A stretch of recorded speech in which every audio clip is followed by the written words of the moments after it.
Oh, summer finally showed up, eh? Now it's too hot. Okay. So we just read about and heard about Jesus going up into heaven and then us being sent out. You know, it's not easy being sent out. You know, I remember how hard it was leaving the home, my parents' home, and then going to my future wife's home. It's difficult, you know, being sent out like that, you know.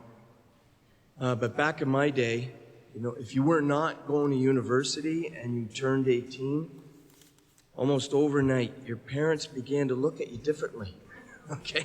Like, why are you still here, okay? You know? So for me, I knew it was time to leave home when my parents started referring to my bedroom as the guest room. I went, it's time to leave, okay? But at some point, we've all had to step out and into our own life and take with us everything that we've learned. At first, it feels like a loss. You know, you don't see mom and dad every day, and you don't hear their voices down the hallway. But then something changes. Their presence actually becomes deeper. Their voice moves from our ears into our heart, and we start to hear them in our decisions, in our conscience, and our instincts. And what they taught us now becomes a part of us in a way it never did when we were still at home. They become more present to us, but in a new way. And what they taught us is now inside us. Now, if a parent's voice can live within us like that, how much more does Jesus want his voice to live deep within us? Like Jesus had said, quote, "It's to your advantage that I go away. For if I do not go away, the Advocate, the Holy Spirit, will not come to you. But if I do go away, I will send him to you." So today I want to talk about two things. Jesus going up to the Father and us being sent out. Okay, this is a feast day, the Ascension. It may seem like a sad ending to all our resurrection stories. It always felt like that for me. You know, I would imagine the apostles squinting up at the sky, you know, wondering, be coming back down, or should we just wait here? Like, you know, what's going on? And then as we read, these angels show up and tell them to pick it up a level and get moving. You know, there's more work to do, right? It seems sad that we're losing the Lord that day. But by his disappearing, he's actually becoming more present, not less.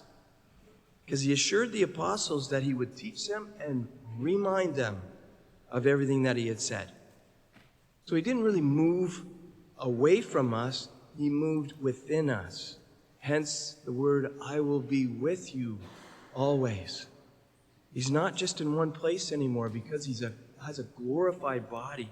He can be everywhere, guiding us from the inside out, everywhere at the same time. Just like we read in the Acts of the Apostles, you know, where Jesus tells them, go here, you know, go there, say this, say that. That's all directing from the inside out. That's still going on today by the Holy Spirit in the church and in each one of us.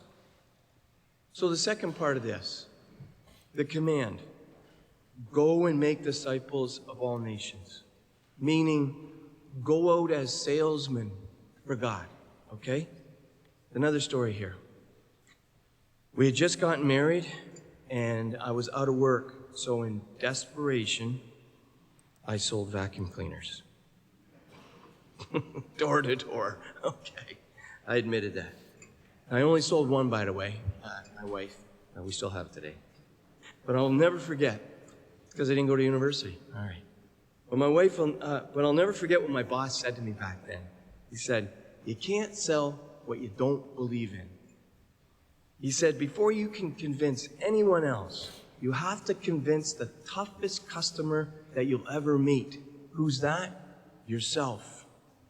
And the same goes for us. We can't share a gospel that we're only half sold on. Now think about that. Jesus' words have to be in us and echo in us before we can go out and make disciples. That always starts in prayer long before it starts in a conversation. For example, step one. First, talk to God about the people you love, and then talk to the people you love about God. Trust me, skipping step 1, it never ends well. Pray for them first, and then speak to them. That's how grace gets into the conversation. And I found the easiest way to make a disciple is just to tell them your story. Just tell them what God has done for you in your life, and that's it, And at the same time, don't feel like God's picked the worst possible spokesman for him. Okay, you can do it. We can all do it, no matter what age, no matter how old we are. Especially older people are better because you have that wisdom of so many years. But don't think he's picked the worst possible spokesman. That's where the devil trips us up.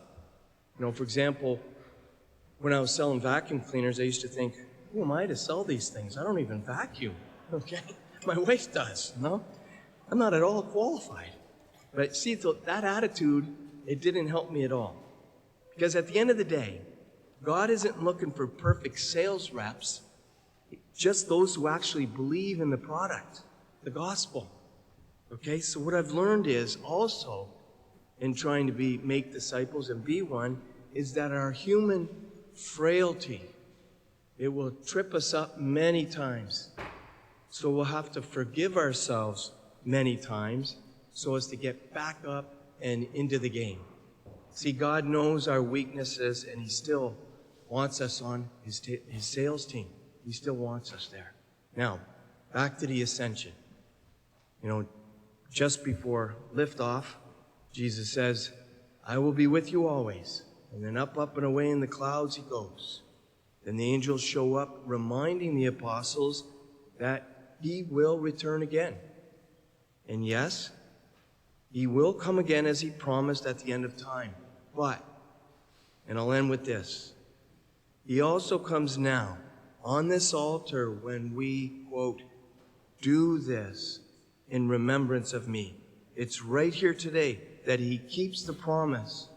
I am with you always. Stay with us, Lord.